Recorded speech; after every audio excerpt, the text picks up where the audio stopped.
공유 오피스 얘기 좀 할게요. 이번에 대대적으로 나온다고 했어요. 앞으로도 꾸준히 나올 거예요. 그럼 분명히 이거 어그러져서 창업 가면 깨지는 경우 많았어요. 안녕하세요, 로뎀새우 법인입니다. 오늘은 좀 긴급하게 영상을 좀 만들고 싶어서 우리 감독님에게도 부탁을 했는데, 감독님 쉬는 날 불러서 죄송해요. 공유 오피스 얘기 좀 할게요. 11월 7일 날 국세청에서 대대적으로 기자회견도 하고 보도자료도 발표했어요. 이거 대대적으로 세무조사 하겠다. 근데 저는 이걸 보면서 안타까웠어요. 그리고 이 부분에 대해서 저희 세무법인은 평상시에도 안내를 열심히 했거든요. 근데 터질 터졌다. 분명히 이 부분 악용했던 분들 많이 보였고요. 악용하셨을 거라고 생각을 했어요. 그러면 이번 세무조사 이 발표가 어떤 의미가 있는지 정확하게 좀 안내 좀 드리고, 그리고 공유 오피스에서 사업하는 거 되게 불안해 많이 하시거든요. 저도 옆에서 그 로덴포레스트라는 공유 오피스 운영하고 있는데 문의 전화 진짜 많이 왔어요. 어제 이거 괜찮은 거냐, 이것 때문에 공유 오피스 이제 이용하면 안 되는 거냐, 뭐 이렇게 문의 많이 왔는데, 네, 이거에 대해서도 구체적으로 좀 알아볼게요. 먼저 공유 오피스란 뭐냐, 이거 전 영상에서도 많이 말씀을 드렸지만 공유 오피스 공간을 잘 만들어요. 요즘에는 컴퓨터 하나만 가지고 일하는 사람들이 많기 때문에, 그리고 고수익을 발생하는 사람이 많죠.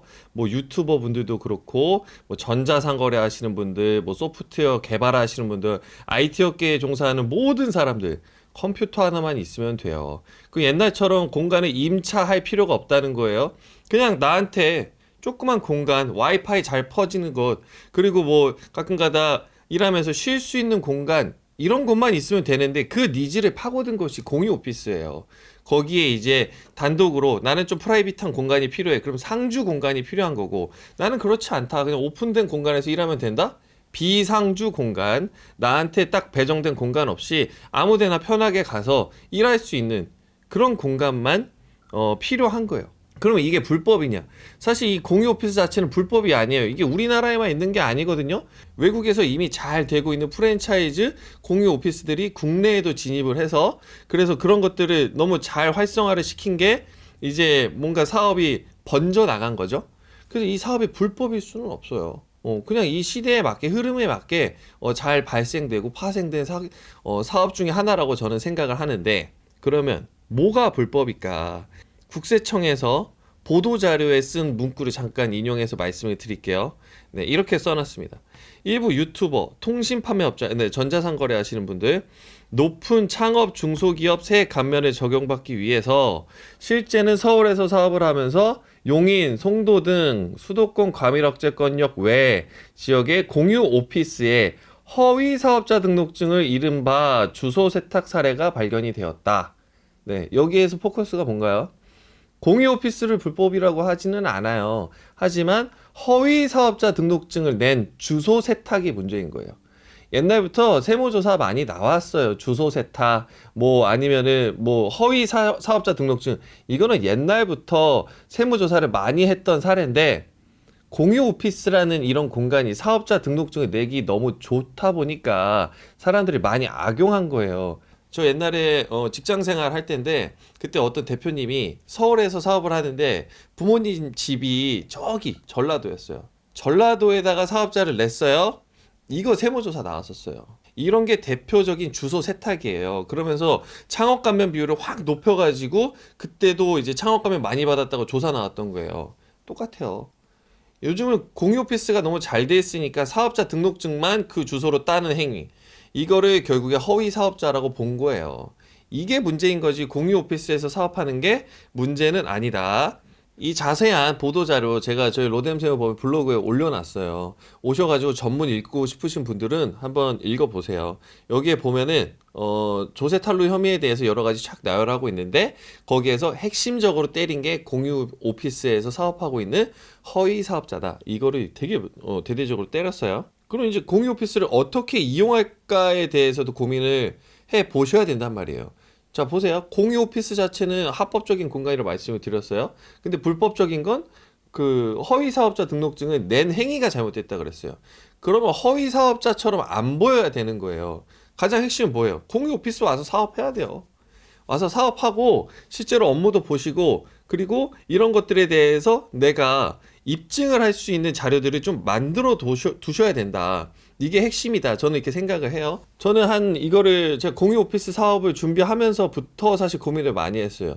우리 납세자분들 안전해야 되고 안전한 공간에서 사업을 해야 되는 게 맞으니까 최근에도 이거 대대적으로 발표하기 전부터 공유 오피스에서 사업하시는 분들 이게 암암리에 조사 참 많이 했어요. 제가 올해만 이 건으로 한 3개 정도 세무조사를 이미 대행을 했거든요. 그래서 공유 오피스에서 사업하면서 주의하셔야 되는 부분들 좀 안내를 드릴게요. 사실 좀 안타깝죠? 공유 오피스에서 사업하는 거 잘 쓰고 합법적으로만 이렇게 잘 이용하셨다면은 이런 거 대비하실 필요 없는데 일부 좀 악용하시는 분들이 자꾸 발생하다 보니까 이런 거에 대해서 정상적으로 사업하시는 분들이 좀 피해 보신 것 같지만 혹시나 세무조사 나오실 수 있으니까 이런 거에 대해서 미리 대비만 하시면 발 뻗고 주무셔도 된다. 첫 번째, 국세청 관련된 행정 업무는 공유 오피스에서 좀 처리를 잘하자. 이게 무슨 뜻이냐면은 국세청과 관련된 행정 처리는 공유 오피스에서 처리를 하면은 IP 추적이 돼요. 요즘에 국세청에서 세무조사 나오면 IP 추적 1번으로 하거든요. 공유 오피스 이용했느냐 안 했느냐는 세금계산서 어디서 발행했느냐 그 세금계산서에 딸린 IP 주소가 다 떠요. 그러면서 이 세금계산서 집에서 발행하셨는데요. 뭐 저기 서울에서 발행하셔놓고 공유 오피스 이용하셨다고 하는데 이거 맞냐? 이렇게도 많이 물어봐요. 그러니까 국세청 세금 처리와 관련된 행정 처리는 웬만하면 공유 오피스에서 잘 처리를 하자. 네. 그리고 두 번째. 공유 오피스 출입 내역 같은 거 좀 잘 관리하셨으면 좋겠어요. 저희 로덴포레스트 같은 경우에 출입 내역 다 남기거든요. 상주 말고 그 비상주 공유 오피스 이용하시는 분들도 오시면은 출입증 드리면서 출입 내역 다 기록하고 있어요. 이런 거 공유 오피스에서 잘 기록하고 계시는지 한번 체크하셨으면 좋겠어요. 저희는 이거 나중에 세무조사 나오면은 이거 대응하려고 잘 보관하고 있는 거거든요. 이분 오셔가지고 너무 잘 쓰고 있다. 한 달에도 10번씩 넘게 오신다. 막 이런 것들을 보관하고 있는 거죠. 공유 오피스에 대한 출입 내역. 이번에 조사 대행할 때도 출입 내역 있으면 좀 주세요. 이렇게 세무조사관이 말씀하시더라고요. 예, 이런 것도 참고하시면 좋고요. 그리고 세 번째, 공유 오피스 인근에서 사업한 이력을 남길 수 있는 게 제일 좋은 게 사업용 카드를 사용하는 거예요. 그 주변에서 식사하셔야죠. 왔으면은 사업을 하려면 밥을 먹어야 돼요, 사람이. 커피도 한 잔 하셔야 되고. 근데 그런 게 전혀 없어요. 이번에도 이슈됐던 게 그거예요. 아니, 사람이 와서 사업을 하려면 사업용 카드도 주변에서 쓴 게 좀 보여야 되는데 왜 아무것도 없으시냐. 사실 맞잖아요.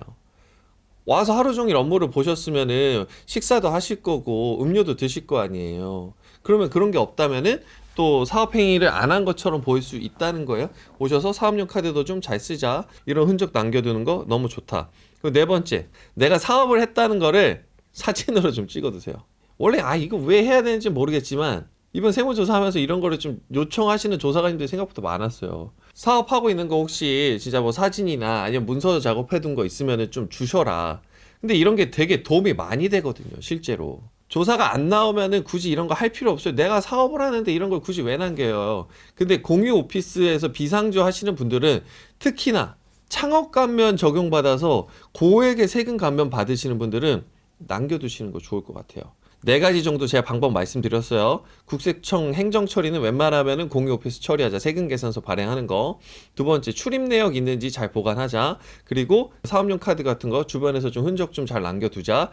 네 번째, 혹시나 내가 업무 보고 있는 거 뭐 이렇게 사진 찍어가지고 뭐 인스타그램에 올린다던가 뭐 이런 거 있으면은 또 이게 소명하는데 도움이 된다. 뭐 이 중에 한 2-3가지만 잘 세팅이 돼도 저는 소명하고 넘어갈 수 있다고 생각은 해요. 이렇게 공유 오피스에 대해서 좀 설명을 또 해봤어요.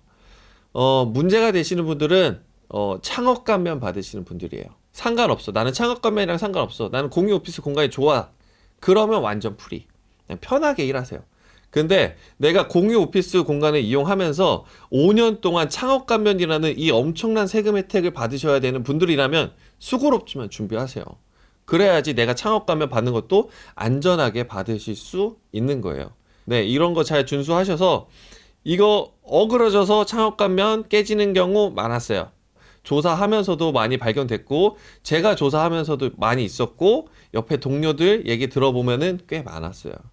이번에 대대적으로 나온다고 했어요. 앞으로도 꾸준히 나올 거예요. 그러면 분명히 준비 좀 잘 하시고, 공유 오피스 공간 자체는 합법적이고 안전한 공간이니까 그 공간을 이용하시면서 안전하게 네, 사업도 하시고 절세도 하시고 도움 많이 되셨으면 좋겠습니다. 네, 감사합니다.